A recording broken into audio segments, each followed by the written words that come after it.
Dans cette vidéo, on va ajouter et tester des pages web de présentation des données qui sont servies par l'objet intelligent.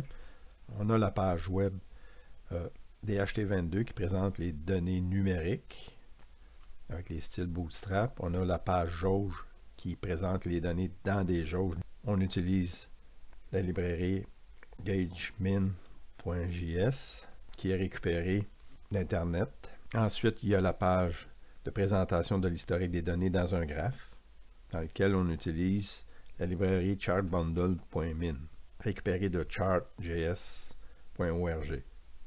Les documents inclus dans le Git, c'est le cahier des charges, et un autre document qui est jauge et graph.pdf. Il y a aussi dans le Git, dans le système de fichiers, des pages HTML et des fichiers script pour les capteurs DS18S20, BMP 280 et BME 280. À faire, notez les différences entre les fonctionnalités de votre objet et celles demandées dans le cahier des charges et modifier le site pour obtenir les données d'un autre capteur. Donc présentement, c'est le DHT22. Modifier le site pour obtenir les données d'un autre capteur. Une fois le projet cloné et programmé, on se connecte sur l'objet. Ensuite, on ouvre la page. Si on va à la page DHT22, je vais agrandir. Pour voir le fonctionnement de la page, on peut inspecter. Au niveau de la source, pour être capable d'utiliser le debugger, on va ajouter le système de fichiers. Donc c'est dans Jammer, ISO 10, Files. Les fichiers sont là. Voilà. On doit permettre ça. Maintenant que c'est là, présentement c'est le DHT22, le script avec la page. Donc si on regarde le contenu de la page, on a le titre, bien sûr, en haut, avec son icône, thermo. On utilise les fichiers de style bootstrap.css pour obtenir ces styles-là. Et on utilise le script DHT22num, celui-là, pour faire fonctionner la page en WebSocket. Donc on a un conteneur. Si on va au niveau des éléments ici, on va bien voir. Donc c'est l'entête. Ensuite, au niveau du body, on a le conteneur. Donc un conteneur contient une entête. Si on va dans l'entête, on a un bouton d'identification et time. Et on va se servir de cette identification-là dans le fichier script pour venir mettre la date qu'on va recevoir par WebSocket. Ensuite, on a la navigation. Donc si je regarde, on a la présentation de chacun des éléments de navigation. Ensuite, dans la première rangée du conteneur, on a, bien sûr, on a un espace ici. On a deux rangées. On a le panel ici, si on regarde. Si on développe, on voit qu'on a un panel. Dans le panel, on a l'entête et puis le body. Donc si on regarde au niveau du body, la dimension c'est H1. Donc si on veut quelque chose de plus petit, on va mettre H2. Au niveau de l'entête, c'est en H3. Ensuite, on a l'autre panel.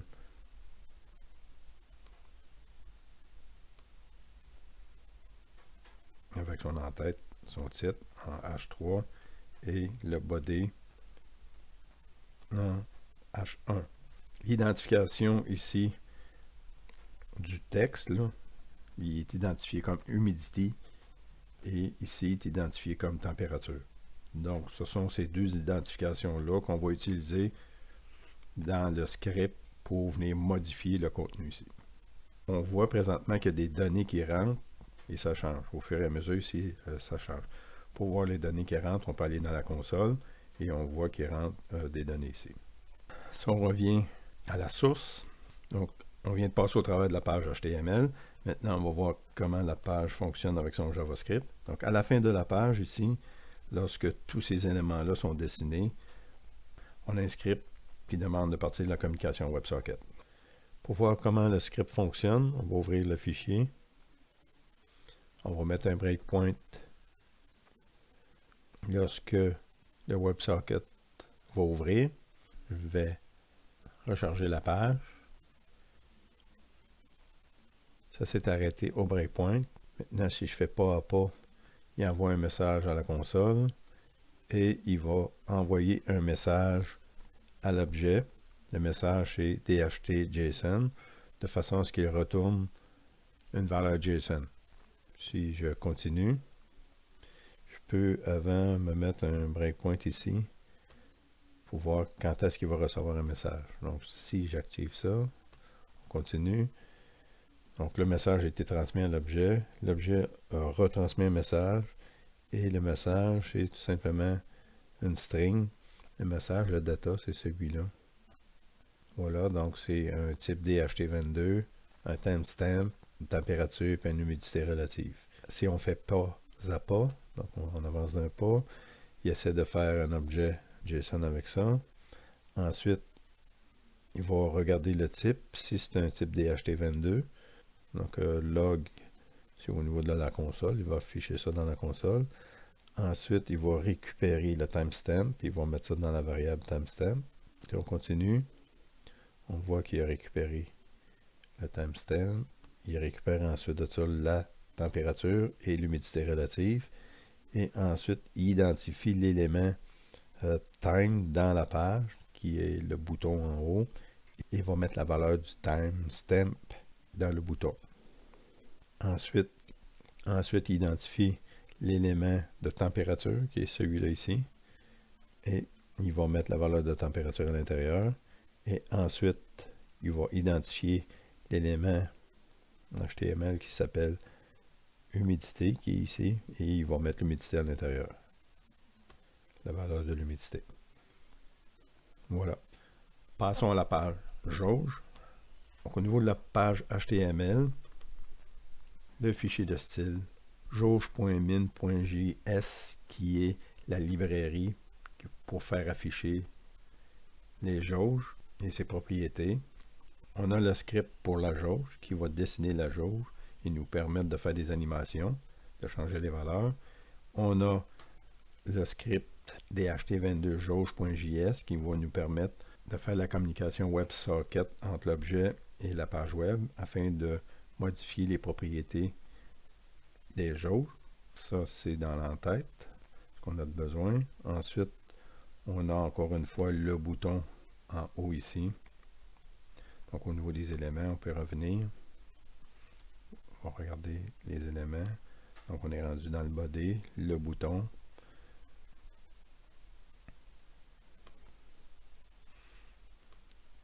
La navigation. Avec chacun des éléments de la navigation. Celui-là, c'est celui-là présentement qui est actif. Il est en bleu. Ensuite, si on développe les rangées, on a un panel dans lequel l'entête est ici et le titre c'est température. On a dans le body, on a un canevas qui s'appelle température et on a les propriétés de cet objet-là. C'est des propriétés qu'on va pouvoir modifier, les couleurs, par exemple des graduations. On a ici différentes propriétés qu'on va pouvoir modifier par WebSocket, la principale étant Data Value. C'est notre premier canevas graphique. On en a un deuxième. La deuxième jauge graphique est semblable. On peut en ajouter autant qu'on veut. Donc l'entête, humidité et l'autre panel dans lequel on a mis un autre canevas d'humidité avec toutes ses propriétés. Le fonctionnement maintenant, si on regarde au niveau de la console, on reçoit encore des messages de type DHT22. C'est ceux qui nous intéressent présentement. Au niveau de la source, si on va au niveau de la jauge, Encore une fois, on peut se mettre un breakpoint sur la réception des messages. On peut redemander la page. On fait avancer ça. Donc on voit qu'il part le WebSocket. Ensuite, il affiche dans la console et envoie un message DHT-JSON à l'objet. Sur réception de ça, l'objet devrait retourner une valeur du capteur immédiatement. Pour ça, je vais changer le breakpoint, je vais le mettre ici au niveau de la réception et je vais continuer. Donc ici, il a reçu un message. Donc si on regarde au niveau du E, on voit que le data, il a reçu un type DHT22 avec un timestamp, une température et une humidité relative. Donc c'est ça qu'il a reçu. Donc c'est une string. Si on continue pas à pas, fait un log pour l'envoyer sur la console. Ensuite de ça, il essaie de convertir ça en un objet JSON. Si l'objet est de type DHT22, il va convertir le timestamp. Il va récupérer le timestamp, il va récupérer la température, il va récupérer l'humidité. Ensuite, il va identifier l'élément de la page web qui s'appelle Time. Donc, c'est le bouton en haut qui sert à afficher le temps, la date. Ensuite, il va identifier la jauge de température et ensuite, il va changer la valeur de la jauge. Il va y placer à l'intérieur la valeur moins 35. Ensuite, identifie la jauge, identifie humidité et ensuite change la valeur d'humidité pour lui mettre une valeur de 64.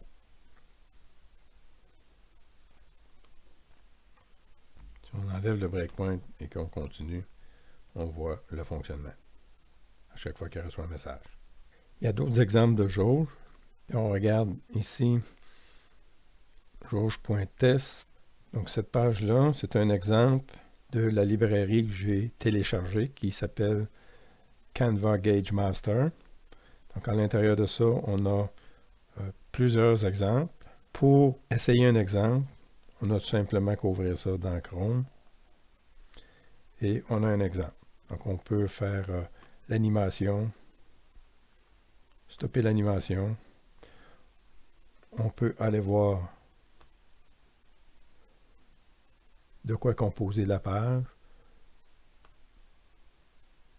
On peut aller voir le contenu de la page, son script d'animation également. Donc on peut aller directement chez l'ouvrir aussi, l'ouvrir avec notre pad, récupérer ce qu'on désire.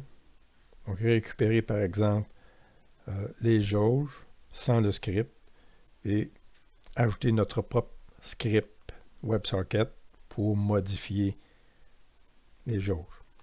Donc bien sûr, c'est ici, je prends cette jauge-là, je la copie, je la colle, je sauve ça, que je reviens, que je démarre ça avec Google Chrome, on va avoir ajouté une autre jauge.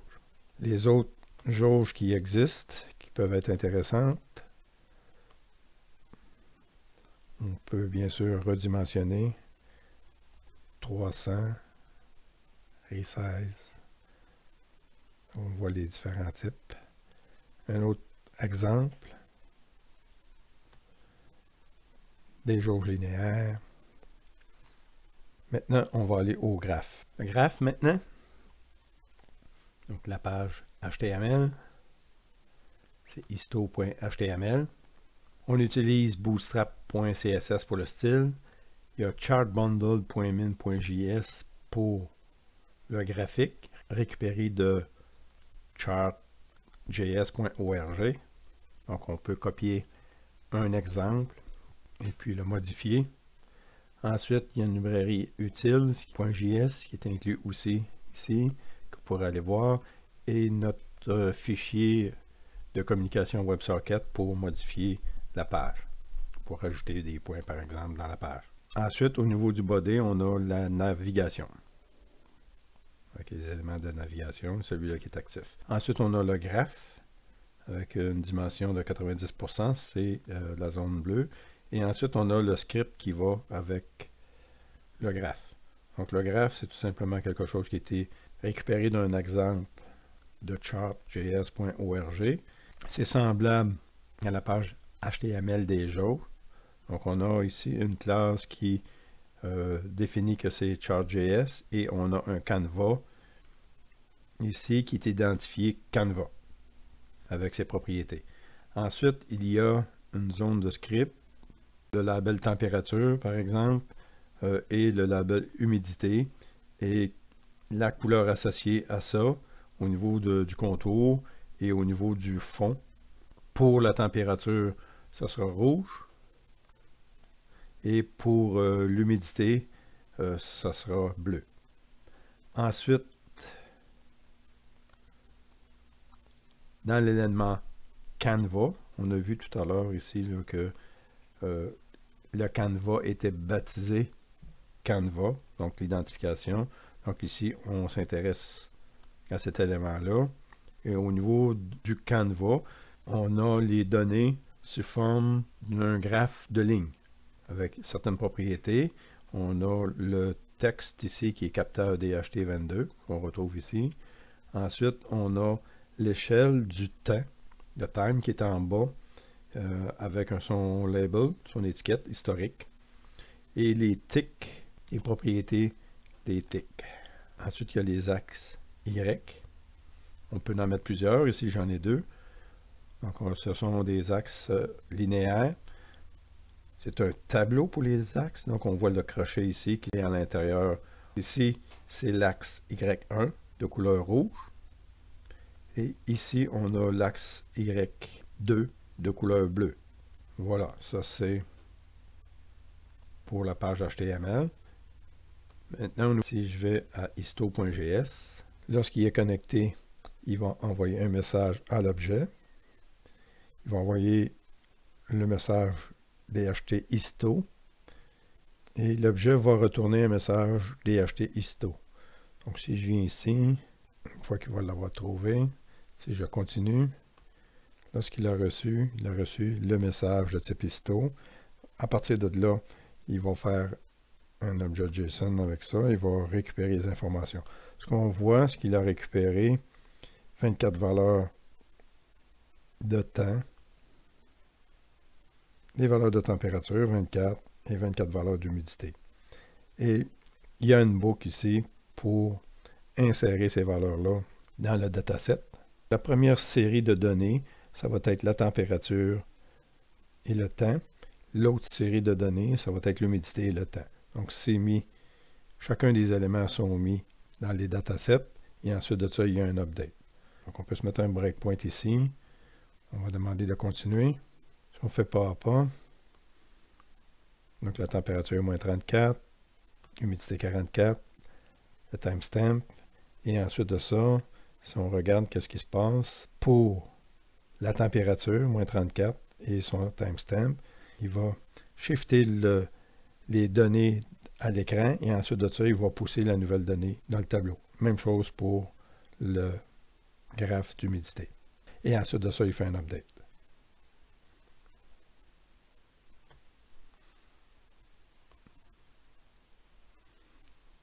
Voilà.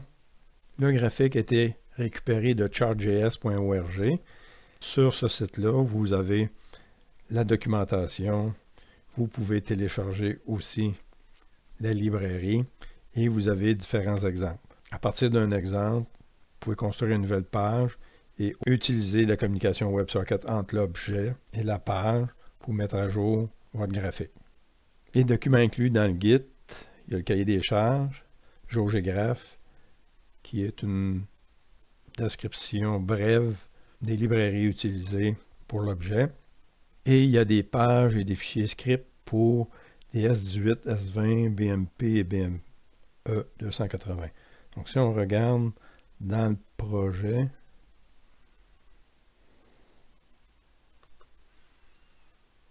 dans les fichiers, on voit que pour les pages HTML, on a une page HTML DS18 20, une page HTML BMP 280 et une page BME 280. Par contre, lorsque on est sur le site de l'objet, on ne les voit pas parce qu'ils n'ont pas été ajoutés dans la barre de navigation. Par contre, si je demande ds1820.html, j'ai deux jauges DS1820 de relier à mon système. Il y a la possibilité d'en mettre 4. Donc, ceux qui ne sont pas branchés sont à moins 50, tandis que les deux autres zones, on a l'information. Et on voit que dans la navigation ici, j'ai une page de BME 280. Donc, au niveau du BME 280, j'ai une jauge de température, de pression et d'humidité relative qui est branchée sur le vrai capteur. Même chose pour le DS1820, c'était les vrais capteurs. Il y a seulement le capteur DHT22 qui n'est pas branché, mais qui envoie des informations aléatoires à partir de l'objet. Il y a une page BMP 280, mais qui n'est pas reliée à un vrai capteur et qui n'a pas d'animation non plus, ou qui n'a pas et que l'objet ne génère pas de données non plus. Donc, les valeurs ici ne sont pas significatives. Bon, ce qu'il y a à faire, c'est noter les différences entre les fonctionnalités de votre objet puis celles demandées dans le cahier des charges. Donc, le cahier des charges est dans le répertoire. On a un jauge de graphe qui est un résumé de la présentation que je viens de faire. Et puis, ce qu'il faut faire, c'est modifier le site pour obtenir les données d'un autre capteur. Par exemple, soit un BMP ou un BME ou un DS1820, un peu comme présenté. Terminé.